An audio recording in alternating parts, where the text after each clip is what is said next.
Alrighty, this video is meant to support the Explore and Reason for Lesson 6-1. In this lesson, it's introducing you and comparing different types of functions leading up to exponential functions. You've worked with exponential functions before, but this is kind of your jumping off point. So in the first part of this table, you have a linear function, y equals 3 times x. So we take our 1 as our x value times 3 to get 3. 2 times 3 is 6. 3 times 3 is 9, and so on. The first column in the table takes the difference between consecutive y values. So our 6 minus our 3 gives us a difference of 3. The 9 minus the previous 6 also gives us a 3. And what we notice and know is that the first differences are constant in a linear function. They also ask us to look at the ratio between y values. So you see that 6 crop up here, divided by the 3 from above, and you get 2. We notice that the ratio is not a constant number. When we shift and we go to this cubic function, what we're looking at is x raised to the third power. So in this case, we're looking at our x as 1. 1 raised to the third power would be 1 times 1 times 1. And so we see a 1. 2 raised to the third power would be 2 times 2 times 2, or 8. 3 to the third, 3 times 3 is 9, times 3 is 27. The first two rows here, we need to leave blank, and then we can take 8 minus 1 to get 7.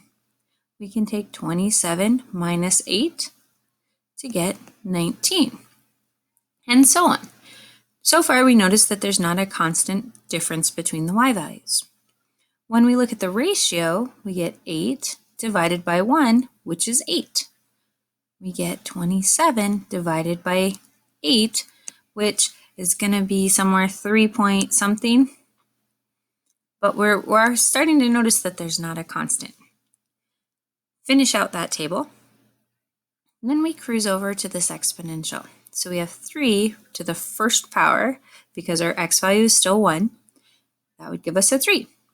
3 to the second would be 3 times 3, which is 9. 3 to the third, because we're still using our x values from the far left, and that would be 27. And we continue on. Again, these will be blank because we don't have any difference yet. So we do 9 minus 3 and we get 6. We do 27 minus 9 and we get 18.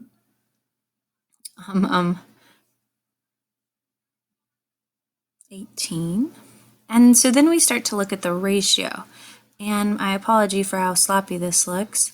We have 9 over 3, which is 3. We have 27 over 9, which is 3. And what we start to notice is that that ratio is a constant value. Filling out this table allows us to answer questions B and C. But whenever comparing functions, it's always helpful to see them graphically because we have them in their equation form. We have just made a table, and now when we look at that graphically, we can see that our linear is going to be a straight line. We can see that our cubic is going to have that shape that we talked about in class where it starts low and ends high. We can see that our exponential is going to be this green line where we're cruising, and then we shoot up very rapidly. And you can see the red line there also. So that'll help you answer question C. And it kind of pushes you into the remainder of this lesson where you're really going to be focusing on exponential functions and bringing in what we did in class before this break. And so you can cruise on kind of thinking about exponential growth and exponential decay.